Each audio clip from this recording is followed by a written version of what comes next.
Hey YouTube, Jim here. Welcome to Top 10 Archive. We've loved seeing two humans go at each other, sometimes to the death, for centuries. I mean, have you ever watched Gladiator? As a race, we also used to capture and enslave other humans just to watch them fight. Now they do it voluntarily, and people don't die, for the most part. Though they do lose consciousness sometimes, and walk away with a hefty sum of money. This shows a great amount of skill on their part of their contender because, let's face it, both of these fighters could take any one of us out with a single punch. Which is what brings us to today's episode, the top 10 best UFC knockouts. But before we get started, why not become an archivist today by hitting that subscribe button and notification bell so you don't miss out on any future uploads. If you enjoyed this video, let us know by giving it a thumbs up, and in the comment section, tell us if you've ever seen someone knocked out before. Number 10. Chuck Liddell vs. Tito Ortiz, UFC 47.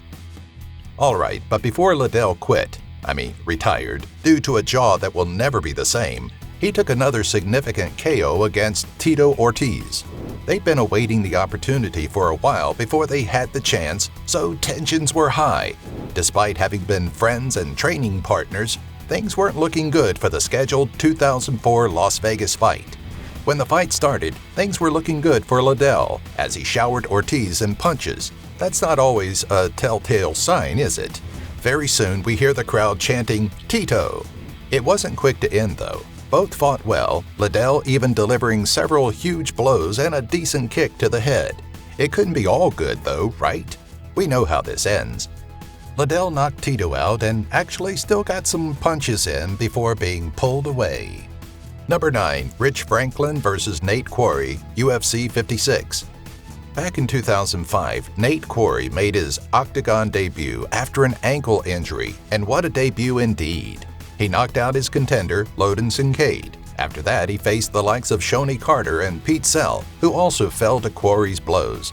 He soon became a favorite. Next up was Rich Franklin. What's interesting about Franklin is that he went from math teacher to deliverer of concussions. Before fighting Franklin, Quarry had said, "Rich Franklin has a weak chin and I have heavy hands. Ooh, after that, I'd be buying a ticket to the most remote place on this planet." During the fight, a dark comment was made by Joe Rogan, a UFC commentator, stating that the UFC community hadn't seen Nate Quarry on the ground. It wouldn't be too long. The fight was pretty even, but Franklin was throwing a lot of shots, looking like he was ready for a big moment. First, Franklin throws a left punch, putting Quarry on the mat. Coincidence? Quarry gets back up though and attempts to continue, but his punches are seriously strained and barely make a difference. Franklin lures him to the center of the cage and knocks him out flat on his back. Franklin and his team end the fight ecstatically. Quarry had been gloriously defeated. Number 8. Shogun Rua vs. Lyota Machida, UFC 113. The first time these two fought each other, it was certainly noteworthy. On the one hand, you had a champ that seemed to never take a hit. On the other, a fighter that hadn't quite recovered from a knee injury. Machida took home the win after an unexpectedly hard fight. The rematch, however, had a lot more energy. It was in Montreal, Canada during UFC 113, and Machida came in as the favorite. Hua supporters had expressed their thought that all he had to do to beat his opponent was get him on the ground. But that wasn't what Hua had trained to do. This time it was much faster and more aggressive. It wasn't long before Hua knocked Machida out with a hit from the right. It's hard to tell exactly which hit because once he's down, Hua continues the blows until he's forced off. Number 7. Matt Hughes vs. Carlos Newton, UFC 34. Controversy is the word of the hour when this win is involved. They were both extremely strong fighters, really pushing each other to the limit. Regardless, Hughes walked away with the win. Number 6. Conor McGregor vs. Jose Aldo, UFC 194. This fight was long awaited and well-deserving. After McGregor had been the most famous MMA fighter at the time, and Aldo was the top-rated MMA fighter, they had to go head-to-head, and it didn't disappoint. The best part of the match was that it was a real game of opposites. Different countries, different fighting methods, different attitudes. You hardly had time to really taste the competition though, because within 13 seconds flat, McGregor took home the win with a hard knockout. Not the shortest in MMA history, but wow.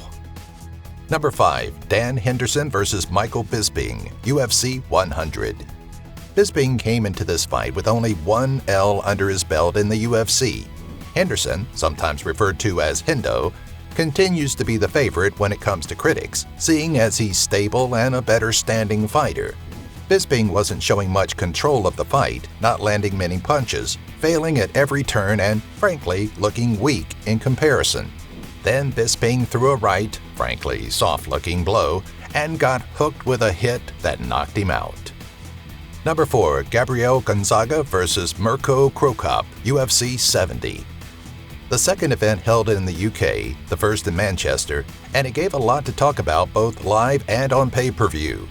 Mirko Cro Cop was ready for Gonzaga, it seems, because despite the back and forth, there seemed to be no real intensity going on Gonzaga's side that could take him the final step into that victory.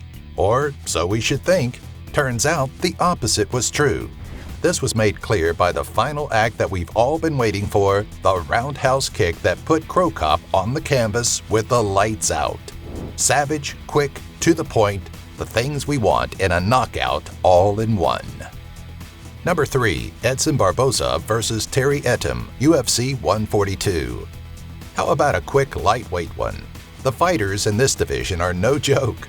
On one side, we have Barboza, a Muay Thai kickboxer that's sure to get you with a hard strike and 22 knockouts on his record.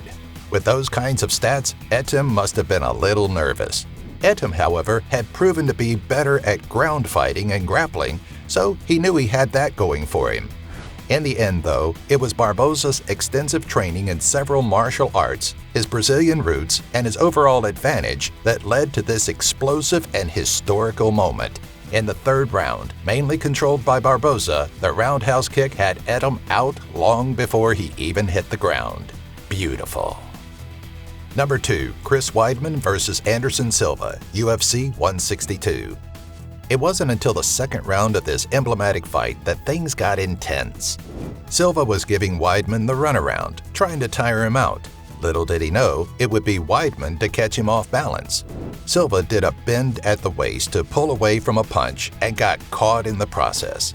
In other cases, it had worked out great, the bending, like against Griffin or Liston, but this time it proved to be the final nail in the coffin. He got clipped mid-pullback and went straight down. Night-night. Number 1. Anderson Silva vs. Vitor Belfort, UFC 126. Silva again. UFC 126 saw the Spider go up against Vitor the Phenom Belfort. Silva went into the match ready to watch out for Belfort's striking power. Turns out, it was the Spider's striking power that would bring it home. Despite showing some of those pullback moves we talked about before, they didn't cost him anything this time. With one kick, he managed to bring down Belfort in a knockout that took a few seconds to play out. After the kick, Belfort stumbled around, showing signs of consciousness, fighting the urge to go down, but eventually lost it. Thanks for watching. You can beat everyone else to the punch and become a champion archivist by subscribing to the channel, clicking the notifications bell, and giving this video a like. Let us know about some of your favorite fight moments in the comments.